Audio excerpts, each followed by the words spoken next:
I'd like to call the meeting of the U46 School Board to order at 6:05. And is there anybody that would like to suggest a change to our agenda at this point as our first order of business? Okay, hearing none, we will go into visitors and staff to be heard, and I'd like to invite Tammy to come and join us.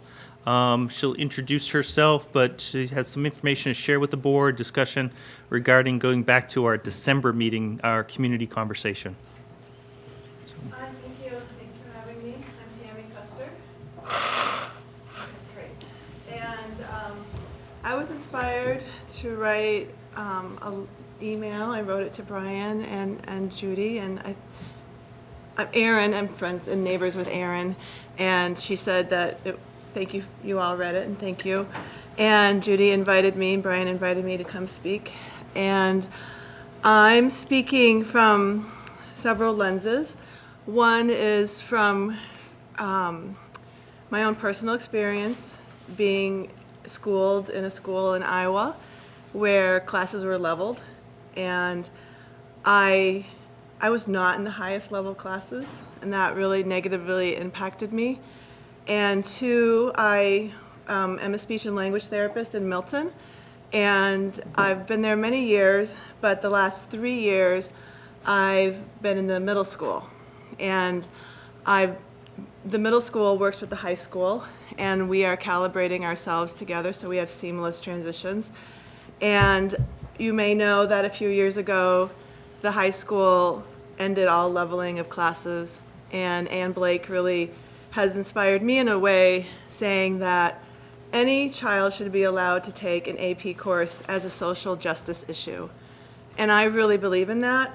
I do have an experience with that because I know that myself, with persistence, when I feel that I want to do something, I will do it. And in college, I had a professor who said nobody gets an A in my class. And I thought, well, that's kind of so stupid. And I did it. I got an A. And that was a defining moment for me. And I love those. And I have a girl, she's an honorary daughter in our family, who I've mentored since she's in kindergarten. She was on an IEP.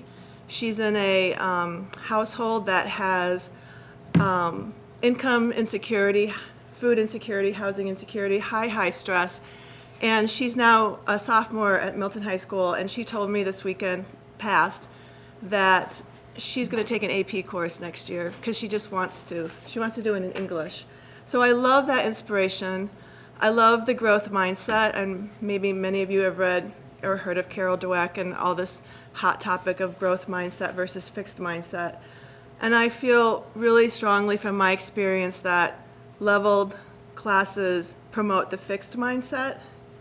My own niece is really smart naturally and very academically smart. And in this past year, she's entered into leveled classes. She's lost her friend set because her friends didn't go into the leveled classes. She's really sad about that, and she feels a lot of pressure now to perform. So sometimes, of course, that works, but sometimes it doesn't. And in her case, she's not performing. She's not rising up to the you're so smart, you need to perform. I did talk to our data person, Ann Blake. Our data person in Milton is Tammy Boone. If you know her, she's lovely. Ann Blake, of course, very inspirational. I talked with Tim Dunn, who's my special education director in Milton, and has been really instrumental in my growth and the growth of special education in Milton. And I did get some data points from Tammy Boone. And well, we all know Milton is Milton. We have a wide range of socioeconomic families in Milton, and we typically run higher than the national average and the state average of kids with special needs for 504s or IEPs or multi-tiered systems of support plans. And I know that Essex Junction wasn't or Essex High School wasn't in the U.S. News report last year, but Milton did get ranked number 3 and in the state last year, and that's really phenomenal from where Milton has come. And I think that, of course, Ann Blake and Tammy Boone believe this too. It's because we've opened it up. Anybody can take an AP course. Anybody can be inspired in Milton, and I'm really proud of that. We have the fall 2013 kneecap results, where I know that was the last year of kneecap, right? And grade 11 was at 85% for proficiency in reading, and for Milton was 85%, and I believe Vermont was 74%. So we ran higher. And in mathematics, Milton was 71% for one of the stats, and Vermont was 54%. Milton, again, was for grade 11, 42% in another area of math, and Vermont was 35%. So I think that really shows that despite fears that opening up will cause problems, it's really proved different in Milton. I know for myself, we do co-teaching in the middle school and high school, and that has really been dynamic. So instead of just teaching to the mean, for example, or teaching one level above the mean, we're really, as special education staff and general education staff, differentiating both up and differentiating down. And that's exciting and dynamic, and it fuels our staff, which makes me happy as a staff member, which makes me better for the kids. So I think that's all. I didn't read one note, but are there any questions? Thank you for your time. Yeah, I thank would you. like to thank you for your time and to provide this perspective to the board and to our community is really important. So thank you so much Absolutely. for coming tonight and Thank talking you. to us. Thank you. Yes, thanks.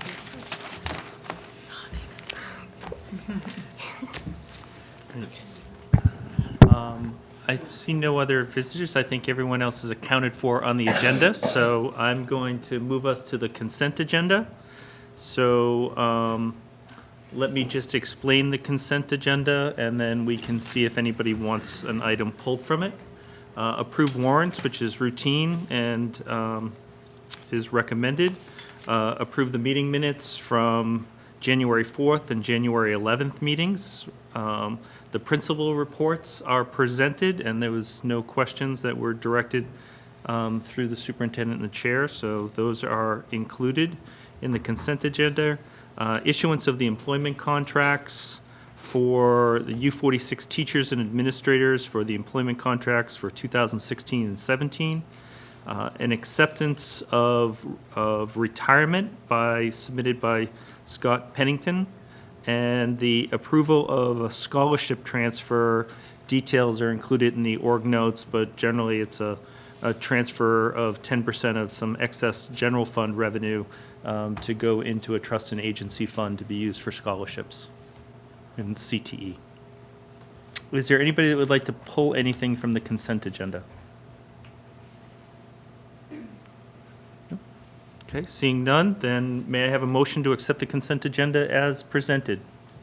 So moved. And a second? Al and Aaron? All those in favor, say aye. Aye. Any opposed?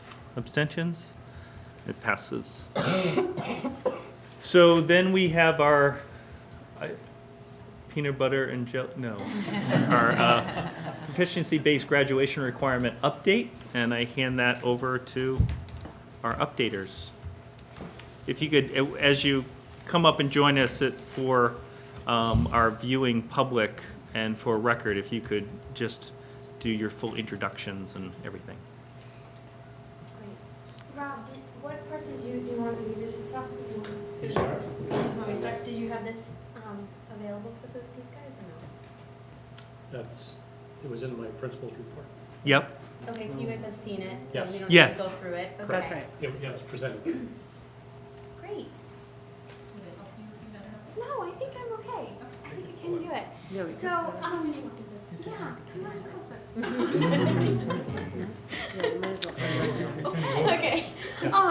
Hi, everyone. Again, my name is Colleen Werner. I am a Spanish teacher at Essex High School, and I also have a part-time release this year to be able to be the proficiency-based learning and graduation requirement teacher leader.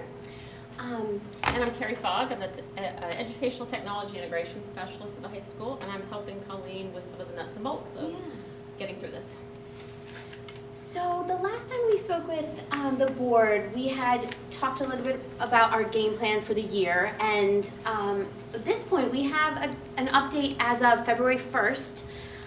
We worked, Rob, Carrie, I, the CCLs, many different constituencies worked together on the learning habits and the proposed learning habits for next year for Essex High School.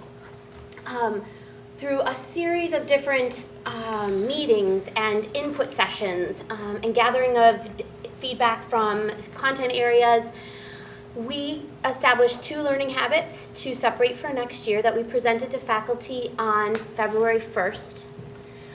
During that time, we also presented a guidelines document that had some information and I would say explanations about not only the background to why as a reminder and how the input was gathered, but also some parameters around how often to update the learning habits within PowerSchool, the mechanism within PowerSchool for reporting, the way that we are hoping the parent portal will look as a result of pulling these 2 habits out of the academic grade, and then also the rubric itself and how we expect teachers to think about implementing that. A big topic of conversation during that meeting was the fact that giving feedback on learning habits means that we need to be able to provide evidence that is the rationale for that feedback. And so we have begun some, I guess you'd call them, we're calling them swap shops, ways for teachers to come together and share ideas for how to gather that evidence in classes, share what people are already working on and how they might tweak those tools for the future. Along with that, I think in terms of some of the conversation around maybe the fears or the anticipation of separating the learning habits from the academic grade, I think as soon as faculty was able to see the end game of what it'll look like both in PowerSchool and how it'll be reported out as a parent portal, it gave that image of the end game, and therefore was, I think people said, okay, there's a plan. It's not just good luck, figure it out, but rather here are some tools that we're definitely going to have in place. I just have a couple more things. So Carrie will talk a little bit about and show a sample of what the parent portal may look like. The work with Mike Meyer will determine that in IT. So as a follow-up to the meeting on the 1st, we are going to be doing a number of different drop-in sessions where this last Tuesday of the 9th, teachers gathered and we had some articles available, some different tools that people could take away, and hopefully just continue to grow that base of teachers who are practicing, who are teaching each other, who are sharing ideas, who are opening up their toolkits to others who may not have known about them. We're setting the stage for moving forward with, now that we're taking some of these habits away from our academic grade, what's left? What is it left that is showing evidence of student learning?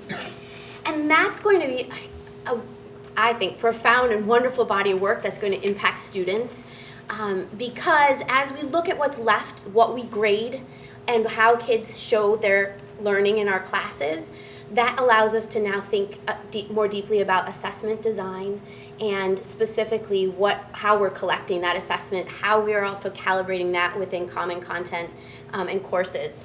So I think that this first step will be a great action step for faculty to then be able to start seeing where a lot of the proficiency-based learning and grading work is going. Sometimes you have to just dig in and start before you can actually see how it's going to happen in reality. Just to jump in before Carrie presents, one of the interesting aspects of the faculty meeting was listening to some teachers who have already got their feet wet and started to do it, and the feedback from various content areas in terms of how it's gone. And one of the interesting but not surprising comments was for those who were in the minority, obviously, of our total staff who were doing it, some of the students realized whose homework counted and whose didn't. So the students were inadvertently, or intentionally, I should say, prioritizing perhaps what they would do in terms of the hierarchy of work. But when that is across all subject areas, then it'll have the true impact that it's designed to have. But that was, I thought, really interesting feedback from teachers across all content areas in terms of how it's gone. During that meeting, we also were able to hear from some new voices within our faculty Yes. that I think, as I was thinking about how to present to this next step in our journey toward proficiency-based learning in our classrooms, I was thinking, how can I pull in other voices and people who are doing this work and sort of those unsung heroes among us? And it was really neat to look around and see some people that aren't always in the spotlight for what they're doing, or maybe they're not the loudest voice in the room. So that was also a lot of their, I pulled out snippets of quotes from them in that PowerPoint, so it's definitely worth taking a moment to read. So I think we talked about at the last board meeting that we were at a little bit about Power School. We decided to use Power School this next year for the upcoming years. And Rob and I went to Massachusetts recently and heard a lot of things from other schools using a lot of different programs, and we feel really good about staying with Power School for a little bit because nobody's found the silver bullet that works for everything. So I've been working with Mike Myers. I have here, I wanted to explain what this was before I handed it out. So at the faculty meeting, we showed teachers how Power School may look for them when we get to it. And you can see it on the PowerPoint. We've got some screenshots of it. And, trying to make it palpable for them, something that they can do. I mean, they're already looking at a lot of these things anyway, so now it's a matter of reporting it. Like maybe every 2 weeks they'll go in and put an assignment with these 2 standards. So we've, with the Power School test server, we've gone in and played with that, made it work. And Colleen was talking, we've got some teachers who are going to try it. I've got a couple teachers who are actually going to try it this semester. So we're going to move some of those 2 standards over to the current Power School server and see how that works and everything. And when you're saying standards, just to clarify, right? The learning habits. The 2 learning habits. Yes. And the way Look, that we have Power it up there. School, the way that Power School is able to pull those 2 learning habits and report them separately, there's this tab within the program called standards. Right. So it's kind of confusing because we use the word standards-based and standards a lot, but in this case, it's just the word for how we are going to be able to report specific about work completion and engagement in learning. Power School, the way it works, the only things it will kind of pull out to show on the parent portal are the grades or standards. So we couldn't call these a category, we couldn't call it something else. It needed to be called a standard in order to pull it out. So then what we kind of did was, if we were going to be sending home a report card, we mocked up what we'd like a report card to look like. And a lot of this came from the work that we did with Thomas Gusky in Houston, were we? And so we kind of mocked this up, and knowing that we want to stay with an online system, kind of went to Mike Myers, and I've worked with him, and he's pretty sure, gotta love Mike Myers, that he can mock this up pretty well for the parent portal to kind of have it look like this. So this is just a potential of what this might look like, but I do have copies just to kind of hand around.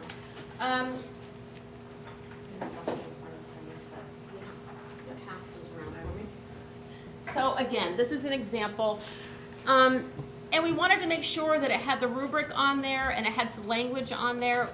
We also really wanted to make sure that the work completion and engagement learning habits were really tied to a course, that it was obvious that that was related to that 87 that they got. We also heard from teachers that they really wanted to make sure that attendance and tardies were part of that story.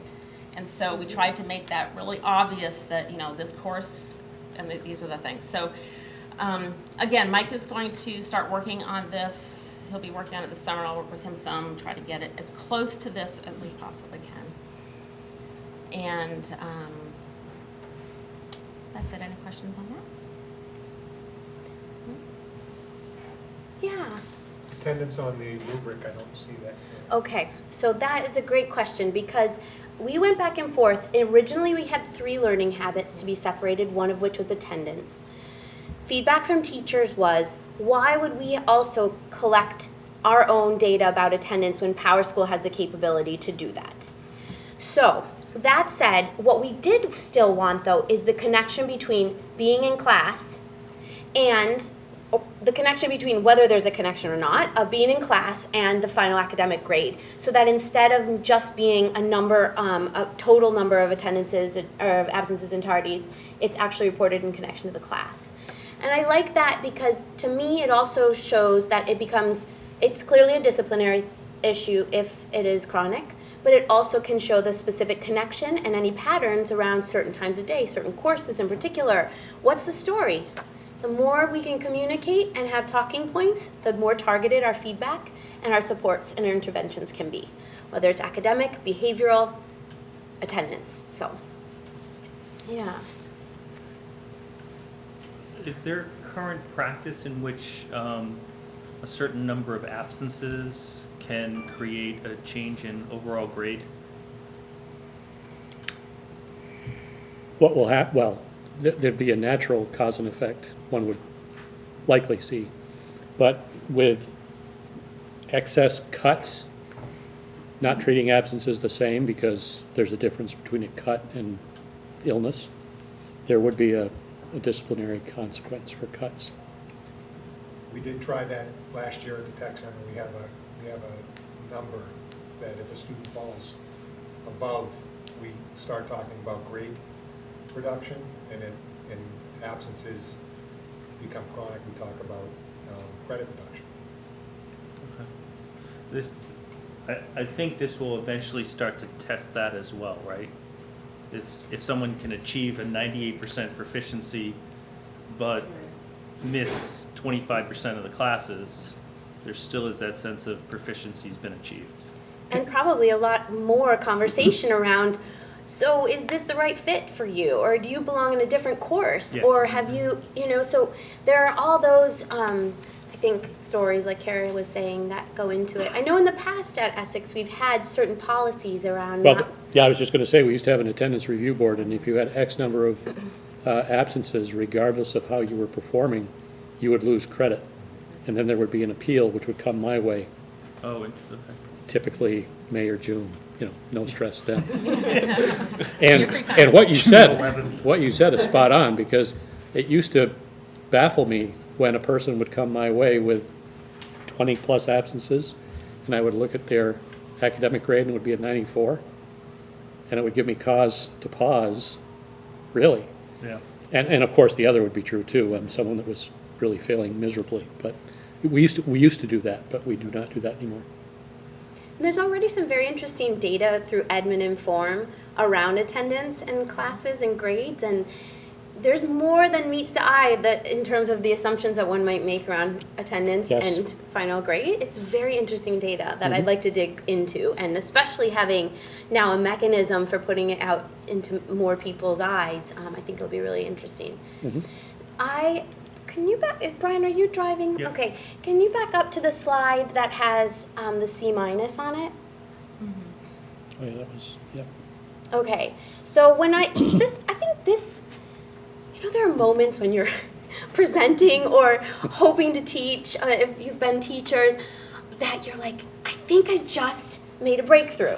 I feel like this, I don't know for sure, but when we started this, we just put the C- up. So this is the beginning of the presentation, and just said, what does that mean?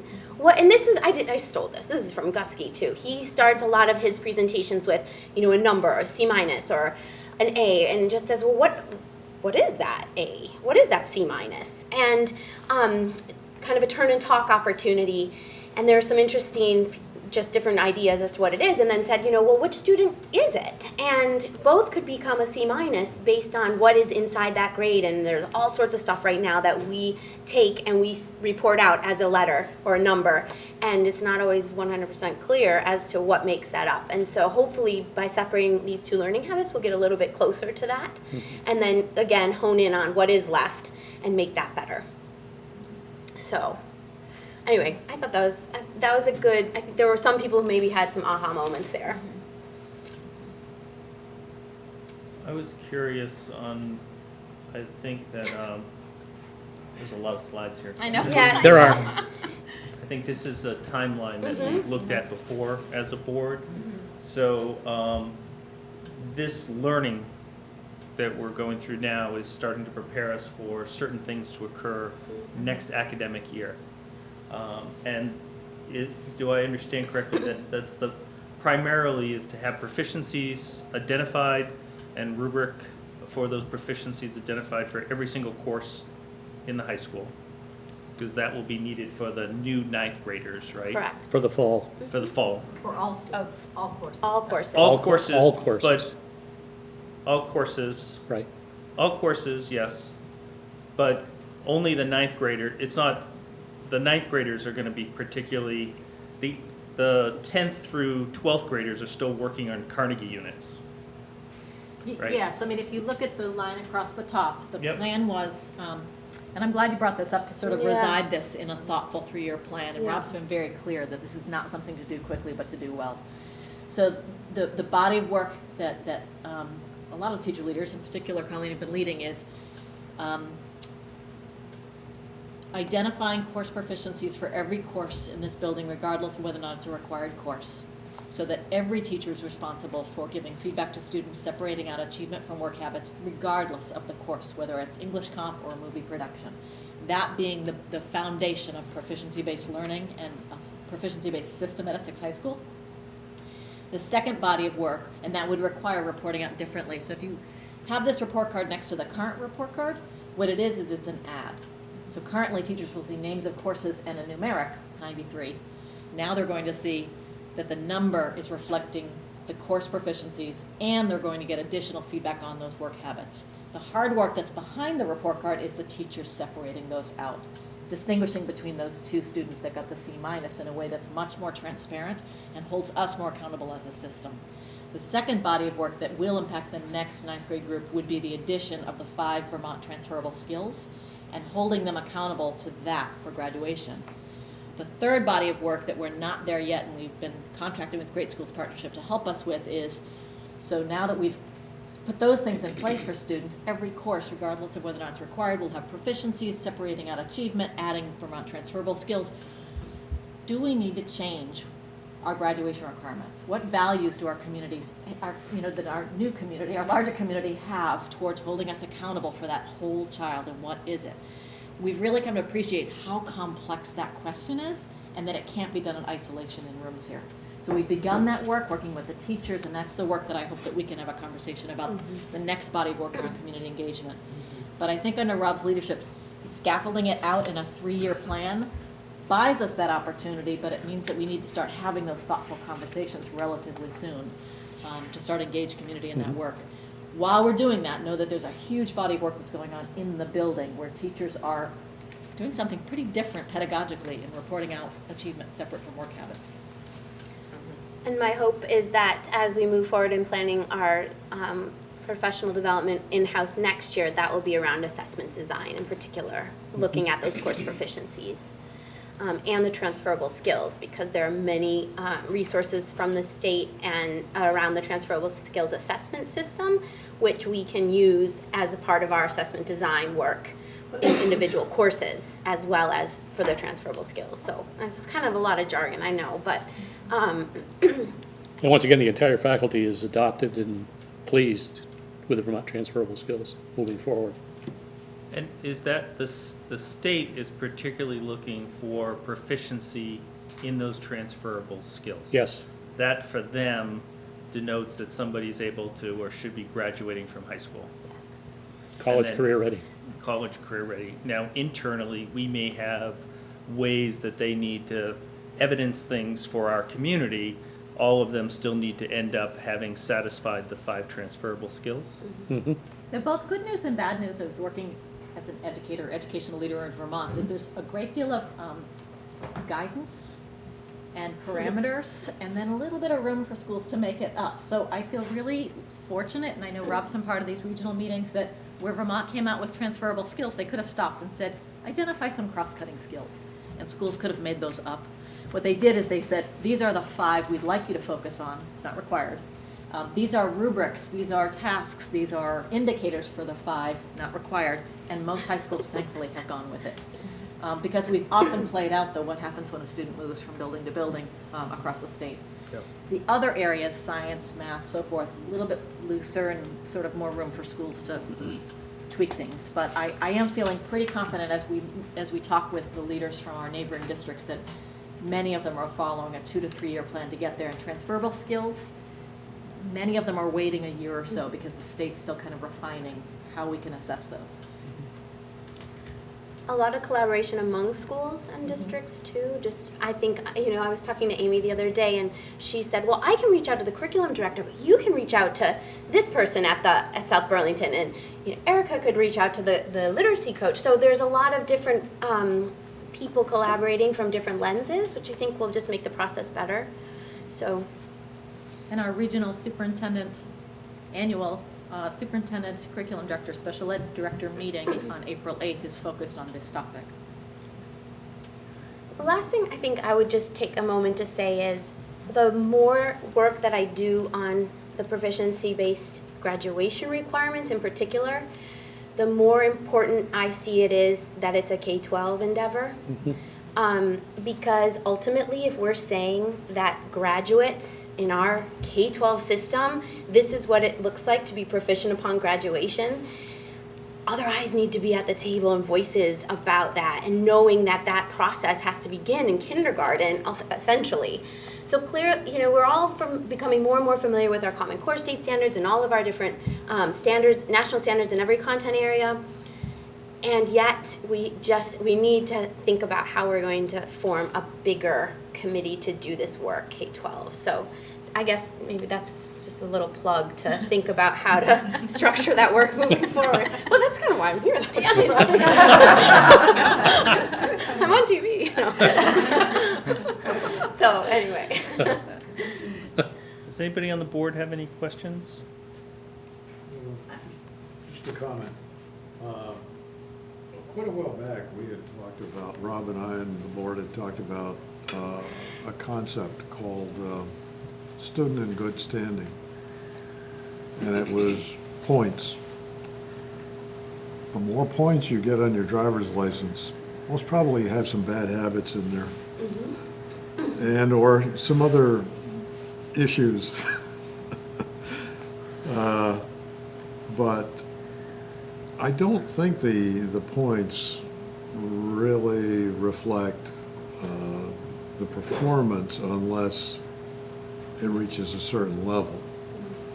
And so a 0 might be really good in that case. But we had talked about that not only for tuition students, but also for the rest of the student body as well.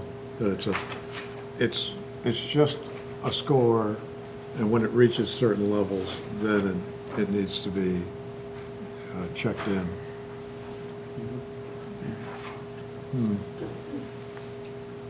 Yes, I just have some comments as well. And I don't want to assume that this hasn't been discussed in your meetings. I'm sure you have so many things that you're covering. When I look at engagement in learning and the parent of 2 introverted children who don't jump out to speak out a lot, I am hopeful that it's discussed with the teachers that engagement in learning isn't necessarily the kid who talks all the time, to encompass those introverted kids in class who are learning and engaged in it, but in a very different way. And So just yes. making Yes. that comment. Actually, you brought up a great point, because in the many back and forths that have gone on, the engagement in learning once was participation, and then that Right. was one of the comments that was made in terms of an introverted learner. So we looked at engagement to be a more encompassing umbrella as compared to, participation being, Right. more action. Right, Extra. and I'm assuming that that is the case, and so when I see always engages in class discussions, I'm thinking, I think that's in your head, Yeah. and I just want to make sure It's it's, a really good reminder because we tend to, as a society, value extroverts. Yeah. schools for And so it's extroverts, really- I'm quite honestly, Totally. Here's the good extroverted news. or extroverted The environment. good news is, do you remember the old formula, was it like 20% was class participation and 50% was Right. quizzes and so forth? So in some ways, that was hidden, whether or not a teacher was counting that. And those are habits that have been around for 100 years. The good news is, if that number number appears, it's, now you can have a conversation about why the number is there, as opposed to it being part of a formula that you might not see, or a student may not see. It's a way to give explicit feedback and then cause for that conversation about what does it mean to be engaged. And part of how we came up with these two learning habits to pull out was by looking at a lot of green books. And, a lot of people, if you're in a world language class, you might be counting class participation because you need to have some, audio back to see how the kid's doing and stuff. And so that was a big part of the conversation, is like, here are some things that are commonly in grade books, perhaps homework, perhaps class participation, and how can we make that good feedback so that, it's not affecting their grade if they're an introvert, but that maybe that's something that they've got a 93 in the class, but they tend to be, they're engaged, but they, may want some more practice with group work or whatever, and so it's that feedback that's not taken away from academics. So that's, And I think there's been a lot of conversation. It's really important to know that so many faculty members are advocating for those introverts in that regard. Absolutely. It can't be participation, it needs to be engagement. There's so many different ways to engage. Over and over that was the conversation. And so specifically in that document I had mentioned about the guidelines for these habits, the idea being that content areas need to come together and explicitly describe what engagement looks like in that content area. And in particular, common courses need to have the same criteria for that, so that students have a consistent experience, while recognizing that engagement in a PE class is going to look different than an engagement in, U.S. history than in a world language. Right. So there's that consistency that we're all on board doing this, and we have a mechanism for it. And yet, we also have to recognize the need to make sure that each discipline has the opportunity to define in a way that makes sense. Right. And You just said something that made me think, if you can help us dispel a myth, because this is a myth that will happen quickly. They're not counting homework anymore. That's a myth. It is a myth. So really in this system, it's not that homework isn't counted, it's whether or not they turned it in isn't being counted. I think I just did a double negative. In other words, I assign something, Al does it, he shows it to me, that's evidence of his learning. I can evaluate his learning. What I'm not going to do is give him 100 every time he turns something in anymore, and then that calculates up and gives him the good kid points. I'm sure you're a good kid, and you're good work. No problem. But that's a myth that will get out very quickly with proficiency based, that they don't count homework anymore, and that's not the plan at all. We can say that at every board meeting if you'd like. yeah. And we can keep saying it, but, And I can speak from experience at my students in my Spanish class, and I'm not trying to do too much personal, but we, right now, technically don't have a mechanism for reporting homework completion or engagement separately from academic grade. My students do not get graded academically on the completion of their homework or their engagement in class. So they could very easily decide not to do it because they know it's not going towards their grade.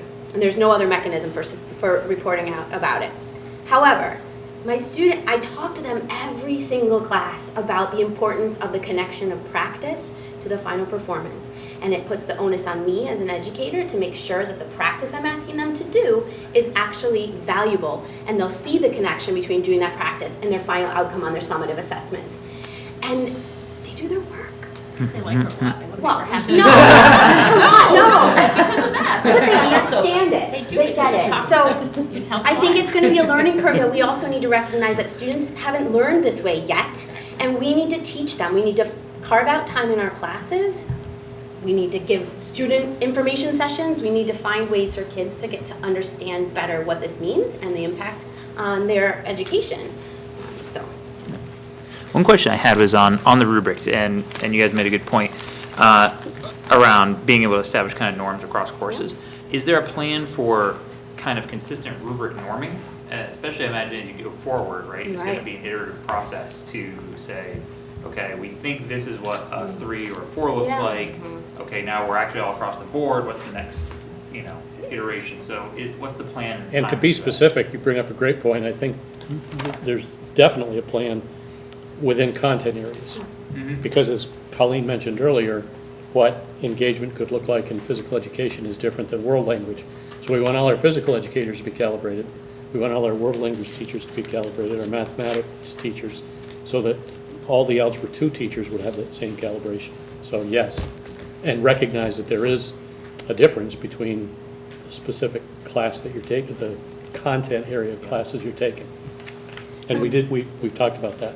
Is the idea to kind of do that on a, I guess, maybe you're just not that far on, but is it the idea to do it at the beginning of the year, throughout the year, kind of, how often would that take place, I guess, until there's, and just understand the changing demographics of the school, change in faculty over time, that it would be something that would need to be constantly recalibrated, I would imagine. I would imagine that would be full faculty work sessions. I would imagine it to be quarterly with the final end of the year to the third quarter. I'm kind of making this up, but I have thought about this. Being the time where we say, what are the tweaks that we need to implement for next year? Yep. And have the time then in the last quarter to really do that. And I like the feeling of content areas working together, but all together in a faculty meeting. There's a lot of, I think, a lot of positive energy in that setting where you see each other, we're sending the same messages, and then content areas can dig in. So I imagine doing a lot of that this spring with some of the work to get us ready, and then also next year in terms of calibrating and evaluating how well we're doing.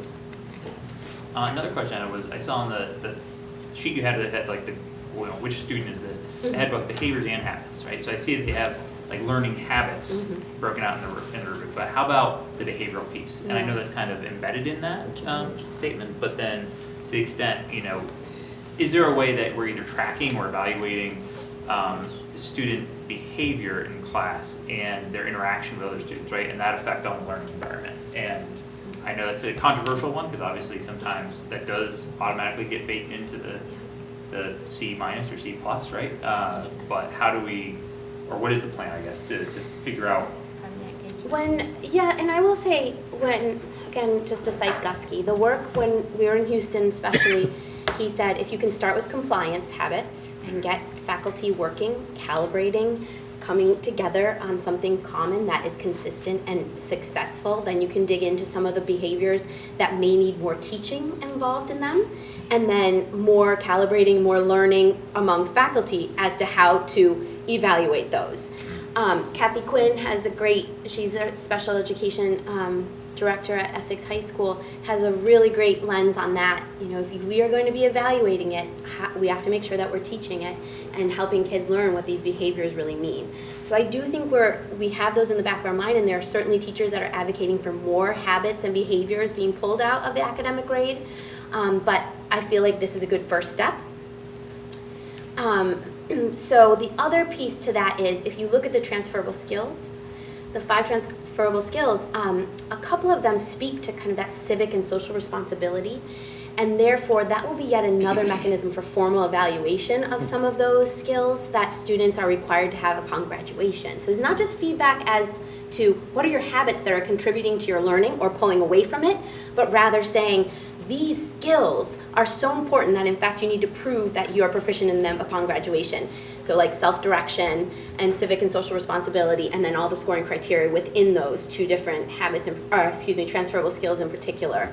So that's where I've also been thinking maybe some of those behavioral conversations will actually fit better as we build those rubrics and those tasks. And those transferable skills that Colleen's referring to are, kids can demonstrate those in all content areas. So that's the beauty of that moving forward for the fall of 2017. So Gusky has a lot to say about grading. And so we're on this path to divide the habits and behaviors, and I've seen he does work on that kind of progressive cycle, kind of the momentum cycle. But within the part when we purify that area to establish where somebody is in proficiency, there's another. Your examples are all showing numeric numbers to determine proficiency. There's a lot there. He has a lot to say about it. Is there somewhere on the timeline that starts getting dug into? Yes. As a matter of fact, I know there's a group of us going May 20th to see Gusky in Concord. So yes. Okay. There have been a lot of conversations around, what is the number of a grade and percentages versus 1, 2, 3, 4, and how do we transition to that? And I think, again, there's a lot of learning to do before we can get there, Yeah. and Well, and also a lot of information and time for our community to reflect on that as well. Because I know Carrie and I went down January 22nd to Norwood, and I was meeting with some principals from throughout Rhode Island, and there was one school that kind of made a full swoop change like that, kind of in isolation, and it's been damage control most of the year in a big way. So yes, I think that's an important next step, but it will take time as well. Because of, I think, just, we've had in some silos, some of those conversations, well, okay, so we don't have a numeric, is it a letter, is it 1 through 4? It's a lot of different ideas and conversations, so the back conversation is that way, but we've got to get there, but it's got to be done in a timely manner, intentional manner. Yeah.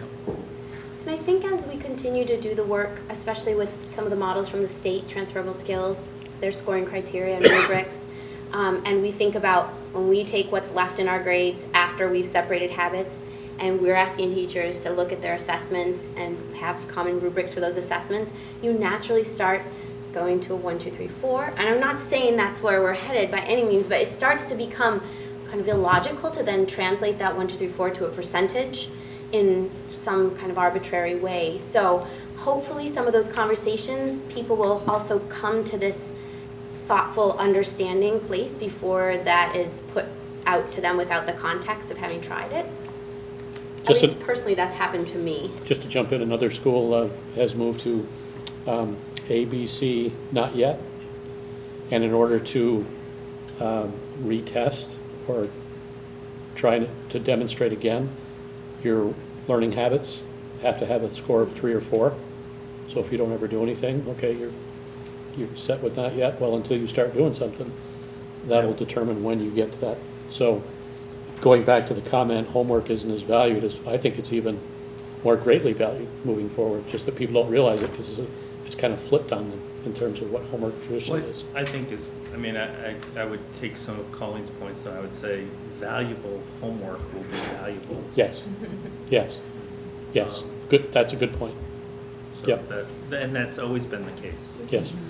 So I know we're tight for time, but I know at some point we wanted to talk about community engagement. This may not be the time, but now that we've started thinking about ways that we can take that first step and take the report card, maybe put it in front of some students to sort of just watch their conversation as they interact with it, put it in front of the small group of parents and sort of, because the questions you all bring up are the ones that we want to hear before we're in front of a very large group.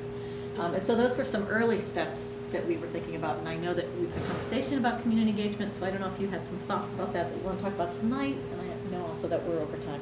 Yes, sorry. Yes.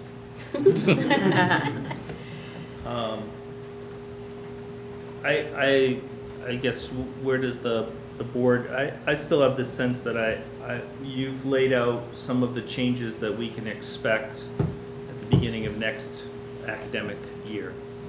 And I guess the engagement is really a public information session, right? Yes. Initially, There's yes. There's nothing that we're looking for them to say, like, Right. no, don't, or Right. do it this way instead. So, Right.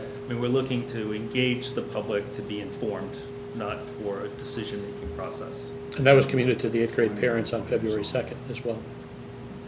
That these are coming, or that we'd be having something. We're going to have information session for you for the implementation in fall of 2016.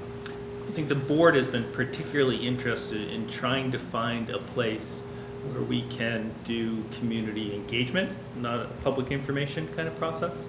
So, and maybe that gets to a little bit of those graduation requirements. What does our community value? I think there's opportunities even in here that we could have gleaned some interesting perspectives, just like we did internally in going through the learning. So, but going forward, it's really kind of trying to find that moment where we can have that earnest engagement and sort of be like, this is what we're thinking, what do you think? And not necessarily have the plans for next fall in place. So, I mean, I think a public information process is one that you have down. You do that on a regular basis. I would be careful in calling it an engagement. It's public information, and this is our course of studies, and this is what we're going to be doing. There's going to be some, there'll be reactions to that, I'd imagine. I mean, just like, so does this mean homework doesn't count and other things? We had some of that on February 2nd. Are you going to 1, 2, 3, 4? Well, That was one of the first questions that people asked me after we broke and went to the cafeteria. yeah. Yeah. Well, I mean, I think for me, what goes in is it's what does it mean when someone gets an A in achieving proficiencies versus a D in proficiencies? I mean, it seems like proficiencies either happen or they don't happen, which has brought us to a number of discussions and discoveries along the way. Is there an average achievement of proficiencies and an above average achievement of proficiencies? So that's what I seek, and I think that's what the board seeks, to have an open conversation with the public and have them inform our decision-making. This is a case where we really want to inform them of the decision-making that's taken place. Is that fair, or? Yeah.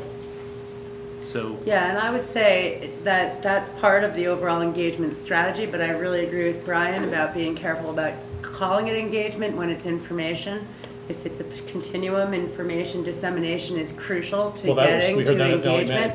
Yeah. Yep, and it's certainly true. We know that that's true, that if the information is available and an opportunity to ask those questions, but that's not engagement. And so when you get to the engagement piece, that's the part of what question are we really asking this community to weigh in on. I don't have to tell you how getting the question right is the really crucial. But I agree with Brian that in this timeline we have in front of us right now for fall, to have an information session is a great starting point. Keeping in mind all the time that the bringing together of the community around a critical question about what we're weighing in on to get to a decision-making point is not where we're at yet. And I think pulling on your expertise also as community leaders, when we get to the harder conversations, I really do think it will be about the graduation requirements, because they are a set of values. And we, for better or for worse, in education have never really had to start from a blank slate that's been provided to us by state law. Right. And so this is the first time where you could say, you know what, no 4 years of English and let's not do math. Not that anybody would, but leading a conversation like that on a community level, I think will take some real skill and thought and patience, and we could certainly use your guidance on that. And an understanding of how much information do we need and want in terms of informing the decision, and how much of it is a learning process for engaging. Those are things that I'm always kind of curious about. Yeah, I think for me personally on the board, it's important for me to feel like this is something that the faculty curriculum leaders are engaged in that learning and are driving the discussions and driving the change, because all of us sort of visit our interest in this kind of subject material. I mean, taxpayers have an interest in our budget and their impact, but some of us have that personal interest of a learner inside the community. But you are the professionals. You're the educators that struggle with this and can see the data and work it. So knowing that that's happening and coming from there and representing it from there, I find it particularly powerful.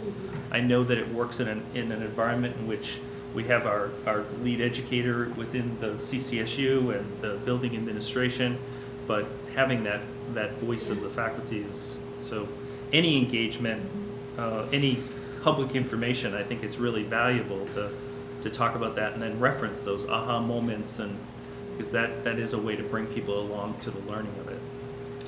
We do have some help with Nellie Mae and Great Schools Partnership to try to get this piece right and ask the right questions. And one just basic thing to think about for us for me is if you can answer the why, then the what's become easier to accomplish. If you start with the what's, then there's a problem. Well, what? All these changes are taking place, but if you really can start with, here's why. Not just because the state tells us, but because we really think that this is better outcomes for our kids. And if we can stay in that place and think about the whys, the whats tend to follow with good engagement. So I think we're really lucky and fortunate to have the assistance of some experts who can help us get that question right when we're designing what that engagement will look like. But I like the way you're moving with us with we need to be informed first before that happens. Great. Great, thanks you guys. I have a couple of articles that I just am gonna leave. Please feel free to take them or not. They are the last articles that we had at the swap shop on February 9th for teachers who came by, and they're in a Google folder that is shared again to Marzano with sightings of Gusky and Brookhart and some of the other names. I'll just leave them up here. And then there's another one, it's called The Case for Illogical Grades, and again citing a lot of the people that we've been talking about and really honing in on the idea of what's left after you separate habits and the importance of that. So, Great. Thank you so Thanks much for for having all me. your hard work. Yeah. all right. Thank you. Thank you. Time. Rob, currently, do students have, or not students, pardon me, teachers, have the ability to, within their classes, choose within percentages, like X% goes towards exams, X% of the grade goes towards homework, X% goes towards behavior? Is that set at the school level or neither nor? That, Liz was saying why it's a good thing. That's why it's a good thing, as we're moving towards that, Yeah. getting away from what you're saying. Yeah. So, yes, we've moved away from it on common local assessments, such as midterms and finals, and now unit tests. Yep. And I would say, even 7 years ago, that probably was not as tight as it should have been, and now we're moving in a much better direction. Okay. No, I'm just curious. I mean, I know there's a wide variety of Well, and we should be about what the students can know, understand, and do, and not some configuration of numbers and, voodoo that gets you there. Well, I thought it was particularly powerful when we had the teachers presenting our first time back in December. Mhm. And maybe because it really resonates with me, but the example of twins. Yes. The consistency is judged by the person who experiences it, not by the person who administers it. Right. Right? So when we have consistency by a teacher or by a department, it still doesn't make, as someone who, then experiences the art, it doesn't make it a consistent experience if those are all different, Right. but never, you know what I mean? So it's, when you have twins and they're in two different classes, you might have those teachers that are just straight on consistent. This is the way that I do it, and I've always done it this way, and every student that's ever had me, I've never changed. But the problem is that the section next to them has a completely different process. And I think that's really exciting, that we're starting to recognize that it's really not by those that administer, but by those that experience, Experience it. judge consistency or not. It's, I always do it this way. It doesn't really matter if you feel like it's different all the time, so. Yeah, we've seen that in math this year so far. Yep. I think it's really exciting. It's great to see the teacher leaders here. I know that I speak as one board member, that it's always it makes me feel like I get grounded. So I appreciate that in their time. So we're going to move on. We're going to hand it over to Grant, who's going to run through our budget. Oh, just a moment.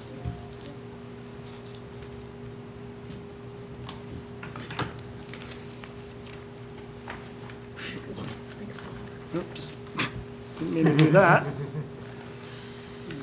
Sometimes we're adding stuff, great. All you need is more slides, really.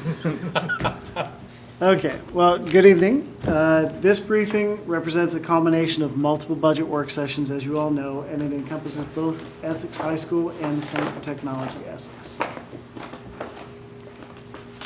So the board's guidance was to maintain educational quality and support school action plans.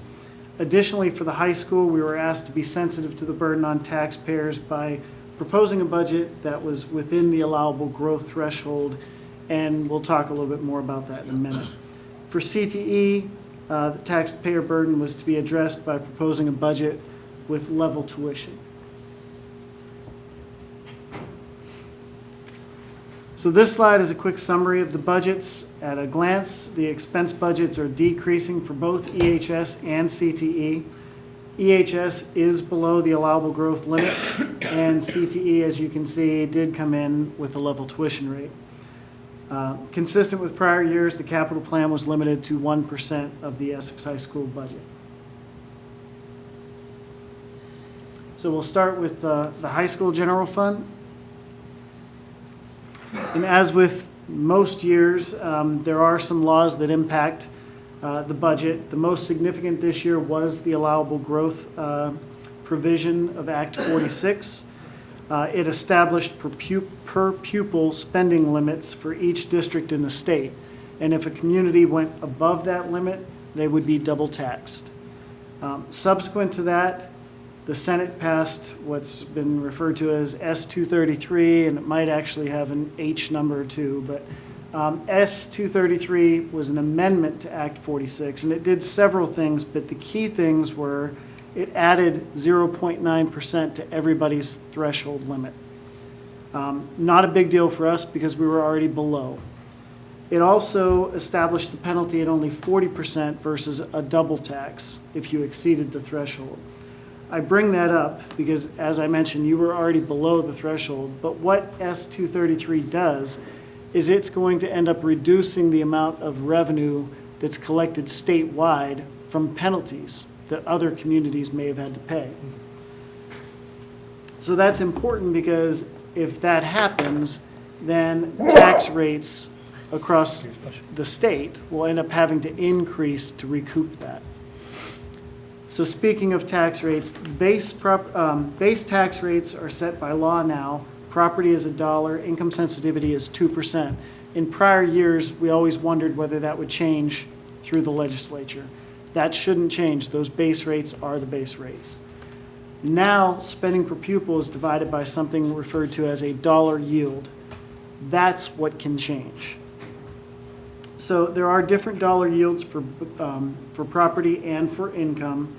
And if the state needs to collect more revenue, what they'll do is they'll lower the yield, which will increase everybody's tax rates. So we'll talk a little bit more about that when we get to the tax rate discussion. Budget articles this year are going to be a little more complicated, as we've talked about, since now you have to put the budget in terms of spending per pupil and the percentage increase or decrease from the prior year. So in your warning that was included in the org notes that you'll be signing off on tonight, hopefully, you'll see that those articles are longer than they have been in the past. There is one piece of good news, and that is that dual enrollment costs no longer have to be budgeted locally. The state is covering that. So since we budgeted for that in the FY16 budget, that was a source of a decrease. And to start with some context, we talked a little bit about allowable growth. As I mentioned, we were below the original threshold, well below the adjusted threshold since it went up by that 0.9%. The board did decide not to revisit the budget and increase it because you had more space now. You could have theoretically gone back and increased the budget. But not knowing what's going to happen with that dollar yield and tax rates, the board decided not to do that because if tax rates go up and you increase your budget, then that's just going to compound that effect. Equalized pupils only decreased for the high school by 0.3%, which I'm not sure, I haven't gone back and looked, but that may be the smallest decrease since I've been here. It's a very small decrease. That helps a lot with allowable growth because allowable growth is based on per pupil costs. So if your pupils aren't decreasing, you're in good shape. Decreases in fund balance and tuition revenue created a bit of a challenge, but we did have some advantages working for us. For debt service, we were able to use a larger portion of the on-hand state construction aid that we received when we did the One Campus project. Special education reimbursements and expenses were down, and the net effect of that is favorable because expenses went down a little bit more than the revenues dropped. Tech tuition was down due to a lower six-semester average and the fact that CTE held their tuition level. Maintenance projects were down because we had some one-time projects that we did this year that we aren't planning to do next year. And other requirements were down, such as dual enrollment, which I mentioned. And we have a sunsetting a tuition agreement with South Burlington, and we're only going to have one more student that we're going to be paying for. This will be the last year coming up. And then we did make some reductions in general areas like supplies and books. So the enrollment projection shows one more year with a decrease, but then we should stabilize at about 1,200. And that's pretty exciting. You can see we're at the bottom of that decline, and we should be starting to stabilize and even increase slightly. This is a lot different than most districts in the state. Most districts are dealing with declining enrollment, in some cases drastically declining enrollment. So it's good to see that our enrollment projections look stable. So here's an overview of the budget again. As I mentioned, expenses are down slightly, about $35,000. Per pupil count was stable at 1145, so just down 3 students. The original allowable growth threshold was 16,312, and you can see we were just under it by about 6 cents. And then whenever that threshold went up by 0.9%, that would have turned it into 16,459. So theoretically, the board could have added another $168,000 and still been below the threshold. But as I mentioned, the unknown about dollar yields and tax rates led us to hold it steady the way we were. So this pie chart shows where the revenue sources are. About 86% of the revenues are considered state revenues. 12% are local. A lot of that is our tuition from sending schools. And about 2% is considered other. In this case, it's that state construction aid that we're going to be using.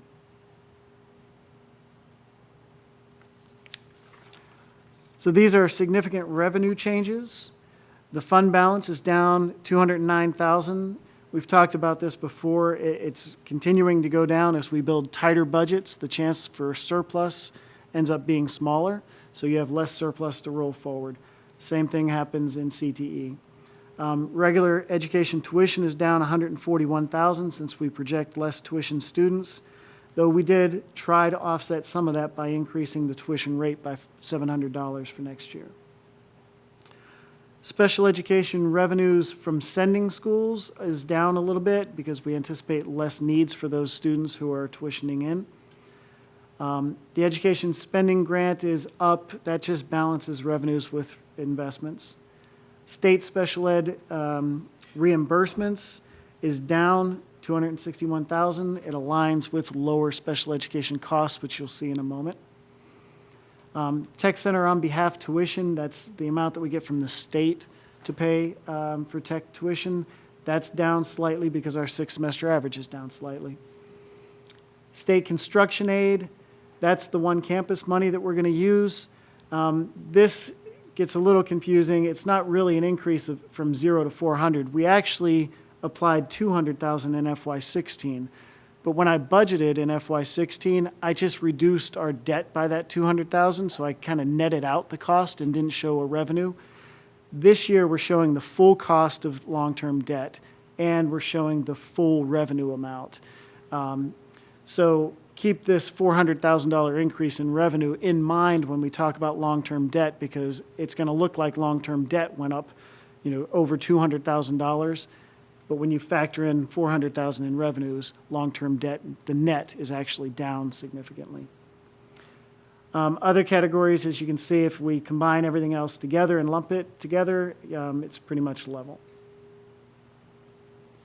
On the investment side, here you can see the categories of expense. When you look at salaries and benefits, you come up with 72% of the budget for those two pieces of the pie. You can see the other areas are broken out, but they all really pale in comparison to salaries and benefits.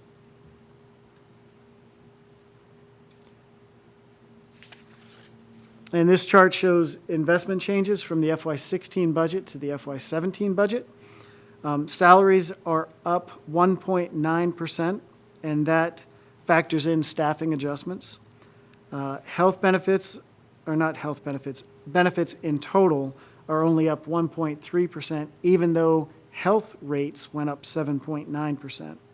Some of that because of staffing adjustments, some because of people changing coverage options, how we budget for cash in lieu of coverage, those kinds of things. The special education assessment is down significantly. We have no inclusion program costs anticipated, and we have less outside placement costs. I'm going to skip over to the next big one, which is debt service. So here's that line where you see it looks like a huge increase in debt service. That's because we're reflecting the full cost. So that increase of $260 is offset by that increase of $400,000 in revenue. So the net impact is actually a decrease of about $160.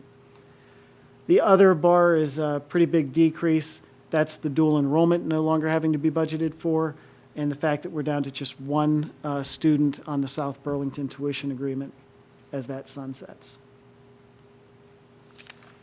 And the next few slides are going to show those significant expense changes. We talk about this a lot. Since salary and benefit makes up 70% of the budget, over 70% of the budget, we obviously spend a lot of time analyzing staffing. We look at enrollment projections, we look at our class size standards, we look at registration history, and we make adjustments based on that data. The staffing adjustments we made offset much of the inflationary increase that you would expect, and the next slide will show what some of those staffing adjustments were.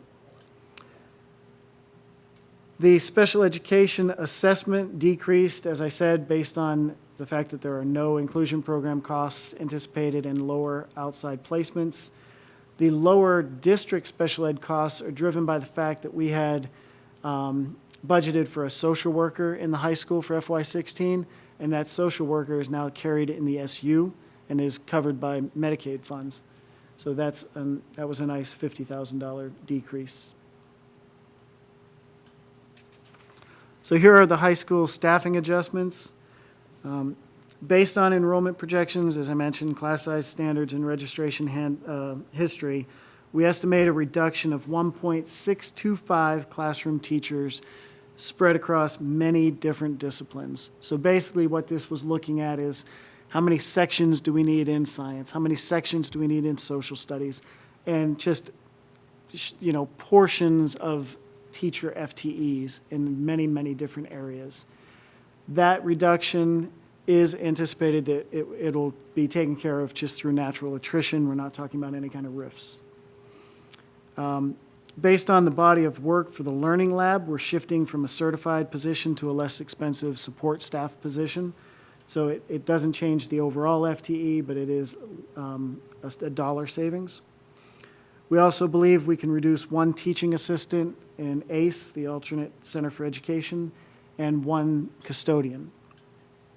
We also show a minor savings in the area of social studies. That's actually tied to an adjustment in CTE, but because we share staff through seniority, there's a little bit of a reduction here.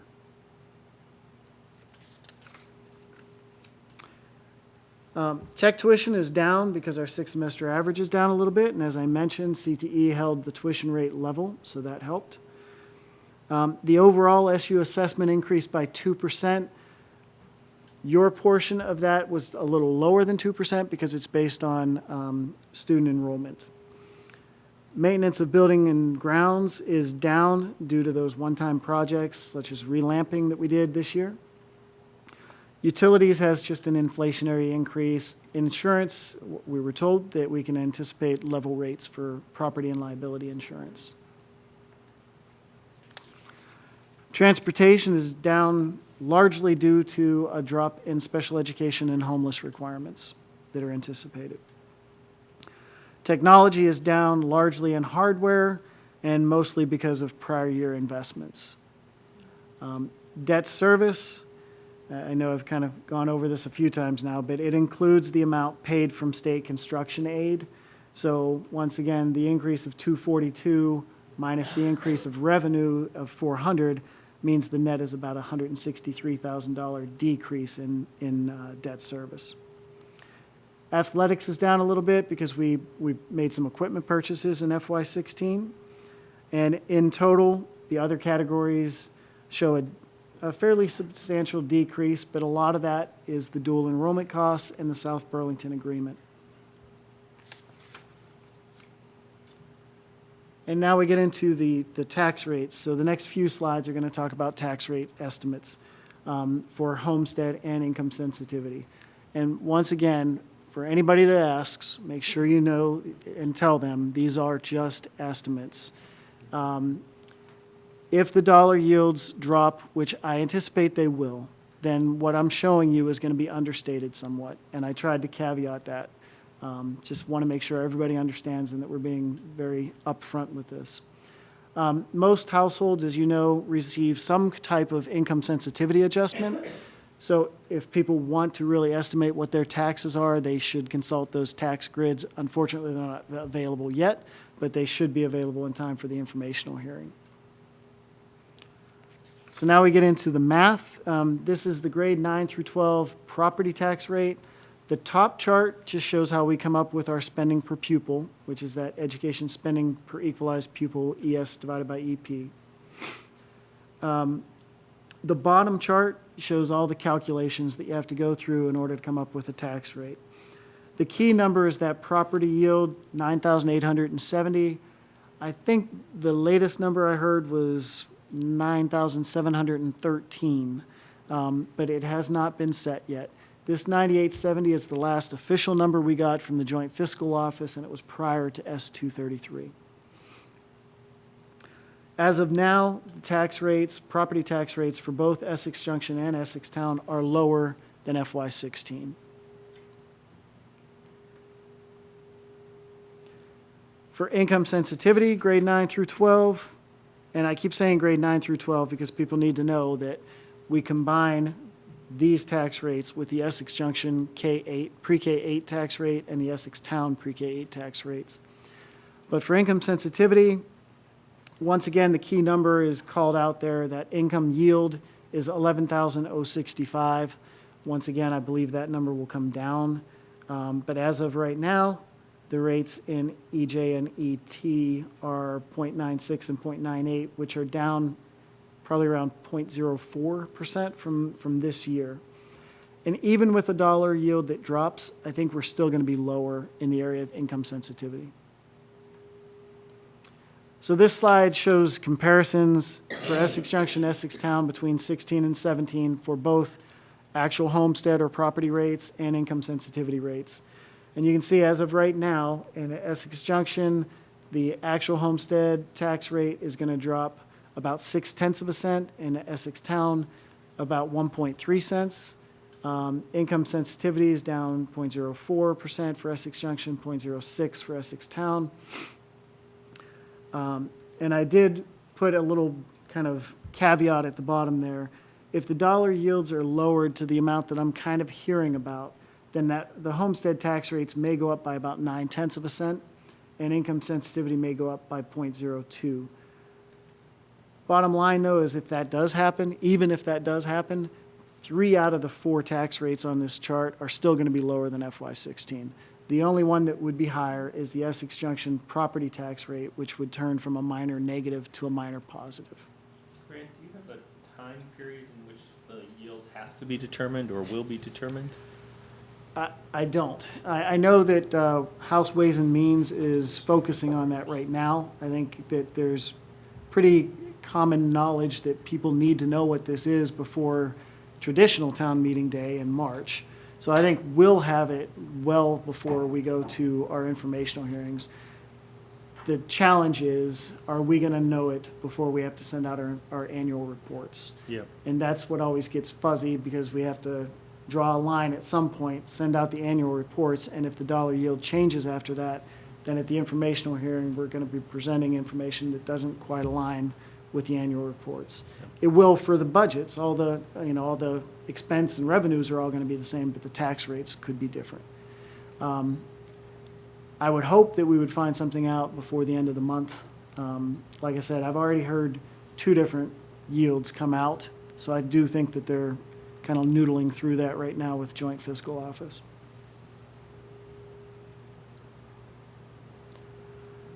So I put together this slide. It's just kind of the summary of the general fund budget for the high school. I'm not going to read it all to you. We kind of went through it all. Just the note that, we certainly did try with administration to reduce the budget as much as possible without impacting educational quality or reducing programs or causing some kind of a difficulty in a future year. We didn't want to, for example, use all of the state construction aid this year and then have nothing next year, which would create a huge tax increase. So we tried not to do any of those kinds of things. And now we'll move on to the capital plan. FY17 requirements include bathroom renovations for the locker room, replacing a 2001 truck, a small amount for some unanticipated heat plant repairs that could pop, a significant amount of money for paving and curbs, though the specific work is yet to be determined. We know that we need to do some paving work. We know we need to do some repair of curbing, but before we just redo what we have, we want to look and make sure that there isn't something else we want to do, like changing maybe the traffic flow, a minor change to the traffic flow or something like that. So we'll be meeting with an engineer to talk about those things. Child nutrition has some money in here for a replacement milk cooler for the kitchen. We have some funding for technology infrastructure.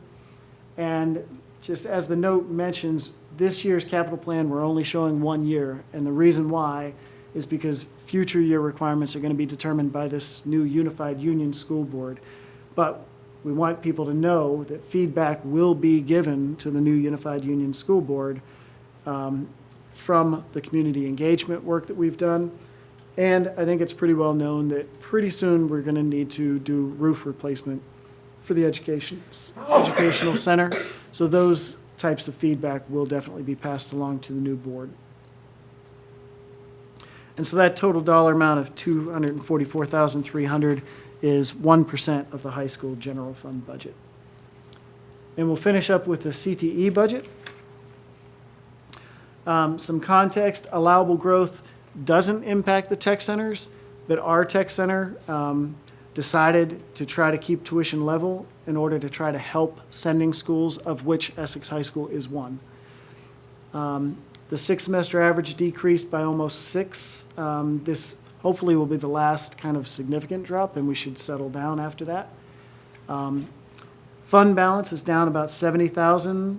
We were also faced with challenges as a result of lower fund balance and increased maintenance projects, which we'll talk more about. Fortunately, we had some savings in technology and debt service, but we still needed to make some staffing adjustments in order to come in with level tuition. So here's kind of the history of the 6-semester average, where we've been, where we are now at 367 almost. And then you can see the estimate for next year is pretty darn close, about 365, 366. We think that that's hopefully where we're going to start settling in. So we won't have to worry about that decrease in 6-semester average, hopefully for next year's budget. This is one of my favorite slides. It shows that, we get kids from about 30 different communities.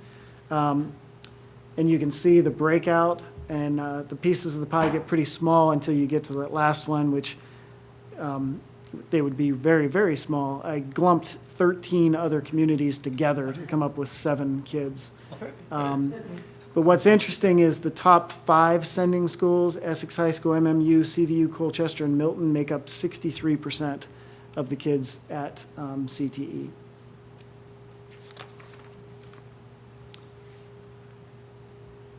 And this overview shows a fairly significant reduction to the CTE budget, along with a lower 6-semester average.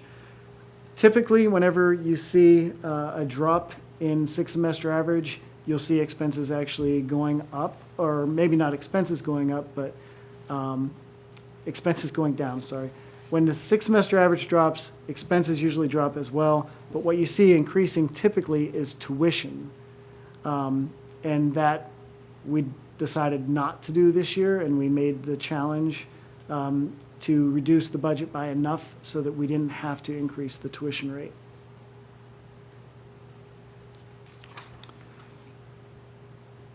So here are the revenue sources. About 53% are considered state. There's a larger chunk that's local because of the tuition from sending schools and from adult tuition and fund balance. Only about 4% is federal grants, and that is all what's called the Carl Perkins Grant. And these are the significant changes in revenues. Like the high school, fund balance continues to drop as we tighten budgets. Tuition is down due to the decreased six-semester average and the fact that we kept tuition level. Carl Perkins is fairly level. It appears like we have a fairly large increase, but we haven't budgeted the revenue and costs for the Carl Perkins Consortium that everybody kicks into. This year, we've shown that revenue and the expense for that consortium.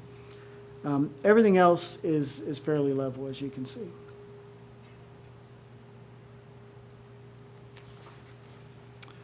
And this shows some history of our six-semester average and tuition. As I mentioned, typically, as you see the six-semester average go down from year to year, you see the tuition go up from year to year. But this year, we took on that challenge to keep tuition level.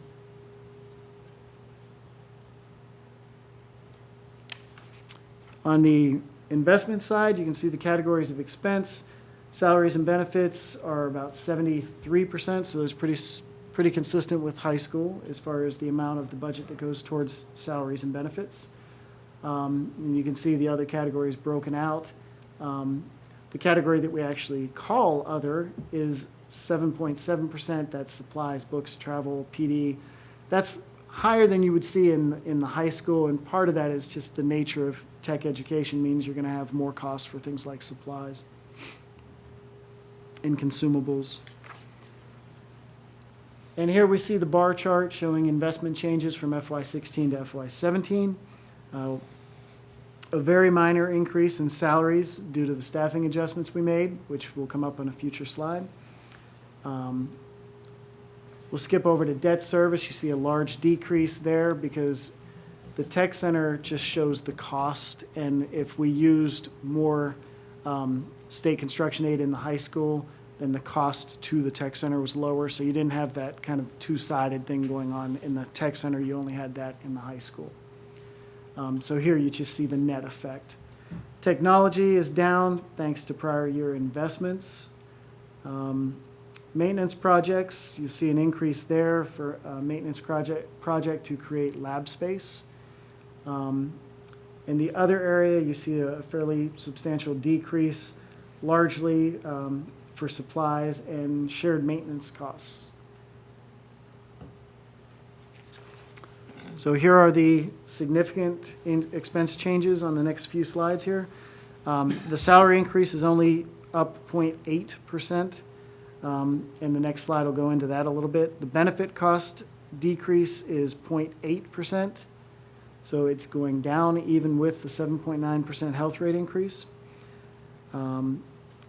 That's partially due to lower tuition reimbursement, to the staffing adjustments, and also the way we budgeted for cash in lieu of coverage. The SU assessment is fairly level. There's a small decrease in shared service since we reduced that one custodian for U46. And then debt service, as you can see, decreased because we're using more of that state construction aid. And the total amount that we received, if you're wondering, for state construction aid was $3.06 million. And with the $400,000 we're using this year, we've used about 1.9 of it. So we still have about 1.15 million left for future years. Staffing adjustments on the CTE side. Existing staff is going to pick up the workload created from the co-op and the transportation savings. We're going to combine independent study opportunities to be able to absorb that social studies decrease. ELL services are not mandatory, as you know, so we will be reducing services from 5 days a week to 4 days a week. The intro to Cosmo reduction is driven by student enrollment. And then that summer curriculum work was non-recurring. We did that this past summer.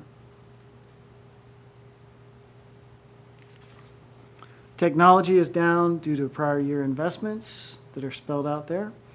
Maintenance projects are up largely for the creation of this engineering, design, and production technology lab space, the new program that we will have. Other categories shows a reduction mostly in the areas of supplies and lower shared maintenance costs. So whenever I showed that we had some one-time maintenance projects in the educational center, like relamping, CTE paid for part of that. So that reduction was seen in the high school, but it's also seen in shared maintenance costs for CTE. All the other areas are pretty stable. So as you know, there isn't a specific tax rate for CTE. The only tax implications from CTE for Essex Town and Essex Junction are seen in the amount of money that the high school spends for tech tuition, which was embedded in their budget. And this is a summary of the CTE budget, which we've already kind of talked about all that, but just kind of to wrap it up. And then speaking of wrapping up, the informational hearing, just as a reminder, is Monday, April 11th at 7:45 in the auditorium. And then the vote is the following day, Tuesday, April 12th, from 7 a.m. to 7 p.m. in the high school gymnasium. So that's all I have for you. And if the board is still comfortable with what we've done, then I think there's some motions for approving the high school budget and the tech center budget. And then after that, I think there's also an action item to adopt and sign the warnings. Yes. So we as a board have had the benefit of seeing this slide deck before and actually working through and creating it in our January budget sessions. But I appreciate Grant laying it all out so that we can have it at a board meeting and recorded by RETN so that it can be referenced back to. So that's very helpful. Are there any questions that come up for anybody?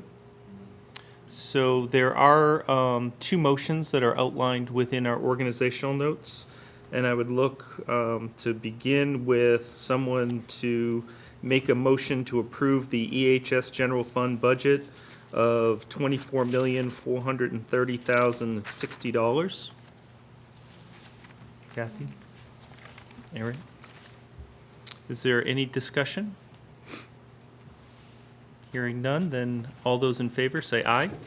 Aye. Any opposed? Any abstentions? And also need a motion to approve the CTE general fund budget of $8,455,784. So moved. And a second? Aaron? Any discussion? Hearing none, all those in favor say aye. Aye. Any opposed? Any abstentions? So both pass unanimously. Grant, Rob, Bob, thank you.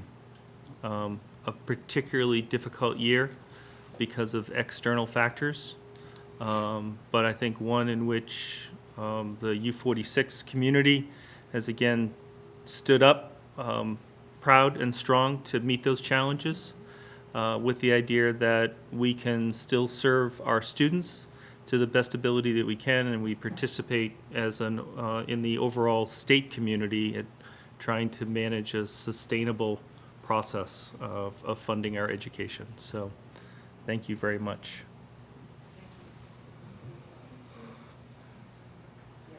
That brings us to our next agenda topic, which would be to adopt and sign the annual warning.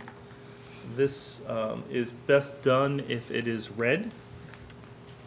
Is it here? Thank you. 'Cause I couldn't get it on my computer.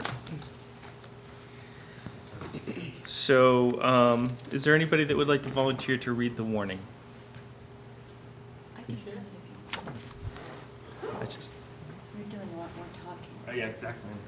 Enough of my own voice.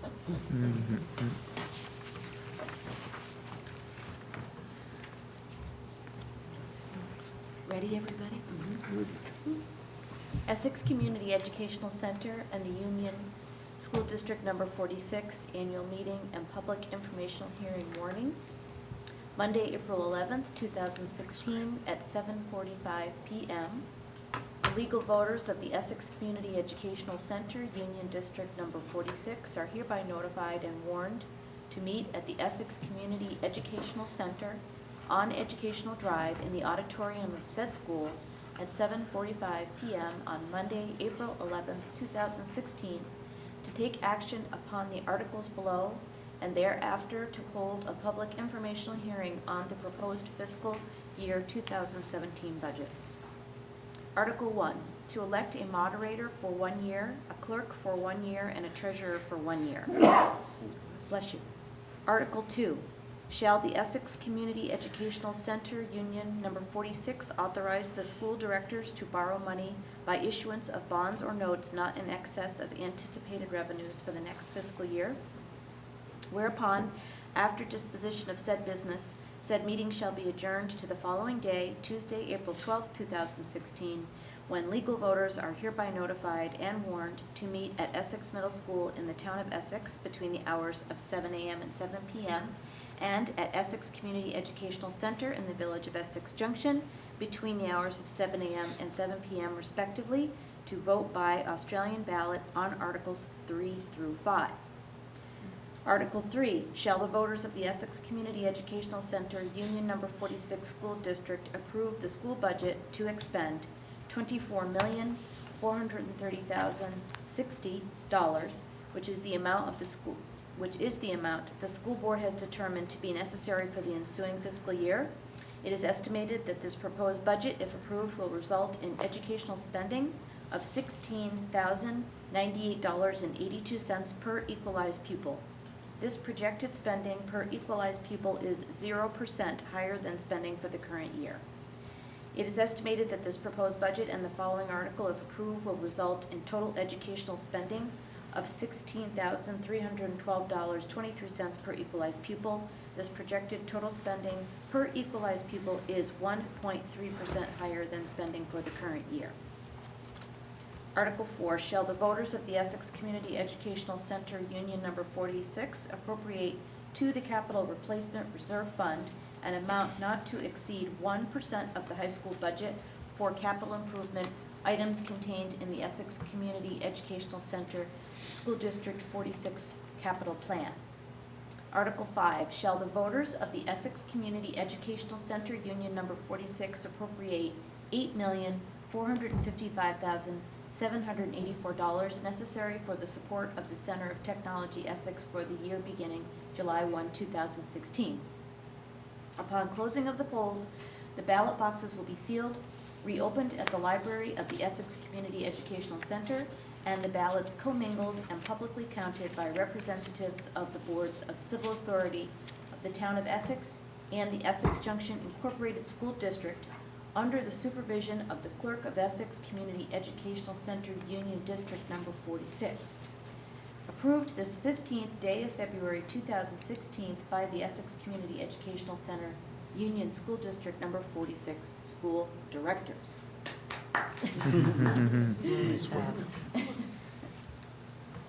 Grant, just for clarification, this parenthetical note is in relationship to if the first article and this article are passed, right? Yes, and I realize it's kind of awkward, but that is, other than the dollar amounts and the percentages, that is verbatim from what Bill Talbot from the Agency of Education sent. And that was in response to a question of what if you have more than one article? So that's why that top part in Article 1, it says 16,098.82. That's a number you didn't see in the budget briefing because I showed you the number with the capital fund in there. So that's the way he said to do it, was to show what the spending is with just that first article, and then in between the two articles, put an asterisk to show what the spending per pupil is if the second one passes in addition. To make it even more awkward. Even more crystal clear, right? Yep.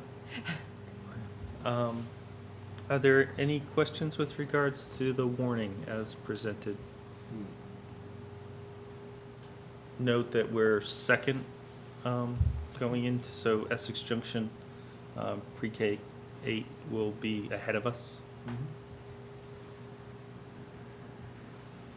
So I need a motion to, Approve the warning, I think. approve the warning as presented. Seconded by Al. Second. Any discussion? All those in favor say aye. All those opposed? Nay? Any abstentions? So I have signatures. Why don't we make sure it goes to Kathy first?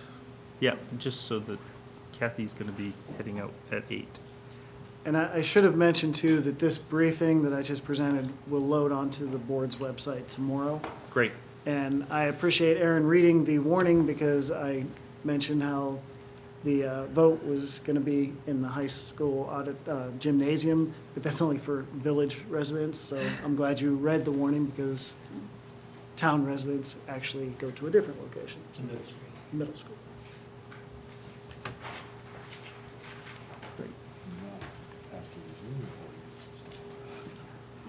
That brings us to Budget and community. budget and community communications. So teeing this up as far as we've had some past practices, but wanted to tee it up to see how the board is thinking we best communicate to our public, our constituents with regards to budget information. So we've been going US postal route, and a produced piece that then gets mailed to every household has been our route in the past, as well as then trying some other means and mechanisms, front porch forum and so forth. So is there anyone that would like to advocate for a change or advocate that we continue to do what we've done in the past? Continue that, and maybe there's other avenues in addition to that are new. I don't know, Facebook, Twitter, you know, that kind, I don't know if that helps or whatever Ben has at his disposal. Because we've done front porch forum, the newspaper, obviously website, mailing, The card, postcard. That's the mailing. postcard mailing. Was there anything else last year besides those? We had, I thought, did we have a public informational meeting? I don't think we did anything outside of the normal, Informational meeting. yeah, Yeah. That was it. which was hugely attended as usual. Right. Actually, there was actually a very good question about whether we could use our automated calling system for this. And I said no, but I guess that's really technically not correct. You can't advocate for a vote one way or another. Right. Theoretically, you could use the calling system to just notify people of when the vote is. Typically, we haven't used it for that, though. I know it's been used in Essex Town. Yes, Yes. Yeah. yes, it has. There you go. We have, Yeah, historically, we got it. we've tried to limit it to mostly just emergencies and closures. I mean, I would, just my own 2 cents, I would rather not get a phone call about it, because a lot of times when you get those phone calls, you really do tend to think that that's a little more of a emergent sort of thing. But but there's also emails, right? Yes, So the email generation might be a really good idea, though. and we could do that. And we have used it in that way. So that might be a good thing to add if we hadn't done Yeah. that last year. Yeah. So, the thing that we'll be looking for is a volunteer to work with Ben. And and I think that unless there's particular stipulations, then let's try to do our best to inform our community. Then that individual has some leeway to deliver on, how best to do that. So is there somebody that would like to volunteer? Okay, great. We've had in the past a need to come back and vet things back through this board. I don't feel that personally. I mean, I feel like I can distribute this. Is there a need Liz will need to know if things have to be vetted back to the board. I mean, I'd love to, just as a board member, I'd really like to see the mailing piece before it goes out, but Well, that's just me. in the past, we've had a few errors, typos, so that review is probably a good idea. Is it just the mailer or anything that was, so if there's, I think just a mailer for me. Yeah. That's the one that gets there about a week before, so. and we can do that outside of meeting, that can Oh, be yeah, shared? just email or, Okay. I think we did that actually, didn't we, last year? I think we did, yep. Yeah, just send it out. Yep. Yeah, that was good. So before we move, if I could just Move on. have a Yeah. heartfelt plea to Brian, Daniel, and Al. Oh, you're all sitting next to me. Yes, yes. Please consider taking out a petition to re-up your position. Mine is completed. I need to just go to the town clerk and I will be done. Great. So that we don't.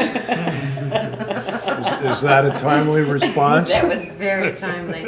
Pressure. So that we don't have a lot of turnover at a time when stability would make a lot of sense in support of the new. I also got with the town clerk, who was unclear about some of the language that needed to be on the actual forms. She's vetted that as well. So she has a copy of, if you have any questions, she can answer them. Petitions are available for where? At the village clerk's Village office. Clerk's office. Junction? Your 3-year term in the junction here.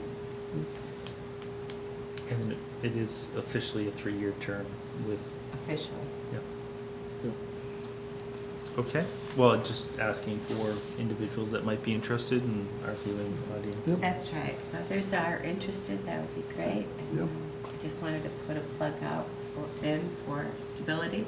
Is it a 3-year term and from the junction, are there 2 seats that are open? They're or all, are there they'll all be 3-year. All 3 years? Yeah, but we all know that. dissolves in July. Yeah, Yeah. yeah. Maybe a little bit beyond But we're sticking with the original language. No. And So- then you'll feel like you really did a lot of time I in a know, little right? bit of time. So you're classifying this as a little bit of a nudge, not an intervention. Yeah. You got it. Okay. A reminder.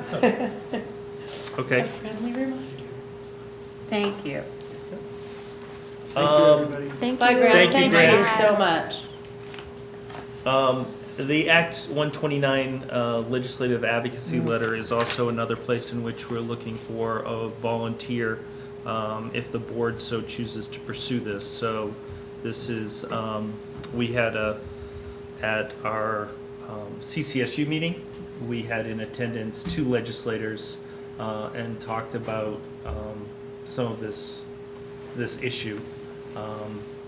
So this is the school choice issue. There's another term, I mean, this isn't school choice broader sense, this is the school choice mechanism within Essex High School in which we choose to accept 20 and have 20 leave and so forth. So I think from our point, our advocacy is that, one, there should be some rhyme or reason to the number of students that are accepted across different communities, because right now that the outflow is, there's a threshold of outflow and a calculation that's determined for outflow. There's no such for inflow, so people can choose 3 students, they can choose 30 students, they can choose anything they want, and it's not really presenting a lot of choice for individual learners. And we also believe as a school that we believe are exceptional programs and that we're an attractive site, and it's difficult for students to be able to choose Essex High School with the current system, so. Do we have an interest to advocate? I'm happy to take this on, but I also want to give voice to anybody that wants to pen this legislative advocacy. The Question is, do you have the time to do it? Time's all relative. Yeah. So- That's, the time is the big issue for me, I know that. You want to do it together? You want to draft something up or something and throw it at me, and then I'll play around with it and throw it back at you? Would that be helpful, or do you? Yeah, if, I don't want to be necessarily, I think it's important to understand if I'm going to take this on or anybody, what is the process, again, just like we fleshed out before, what is the expectations of the board? I'm happy to take it on, and I think working with some of the already things that have been written in this mode, I could work with the superintendent and pretty quickly get something that meets that advocacy bar and that we can have our name on record for it. Is the board comfortable with that? Yeah. Swiftness will be important. Yep. Great. So I will take that on and work directly with the Great. superintendent. Thank you. Want to send your principals home? Yeah. Yeah, we're all set, unless you're just kind of riveted at this point. Riveted. Go put your colds to bed. Thank you. Yeah. Thank you, Bob and Al. Welcome. So task team updates, you saw in your org notes, you got minutes from the last meetings. And we're proceeding, no, we didn't have under consent agenda was, the policy, first reading. Or does that not happen here? So I guess the only thing that I would call your attention to is that, And the CCSU report. yeah, the CCSU org notes, or the CCSU minutes and the policy minutes is that this is an English language learner revision to that policy that's coming through. So if you've read that and have any concerns, definitely feed them back through the policy committee. That's yourself, Erin, and Kathy. Because that will come into second reading at the next CCSU meeting. It's pretty pro forma, so. And we did have a great discussion with our legislators during the CCSU meeting and discussed a number of issues, really just trying to understand what the moving parts were with the changes to the allowable growth. So, any questions on task teams? So that moves us to our final agenda topic, and that is, can I have a motion to adjourn? So moved. So moved. Seconded. Okay. And all those in favor of adjournment, say aye. Aye. Thank you very much for your time, folks. Thank you.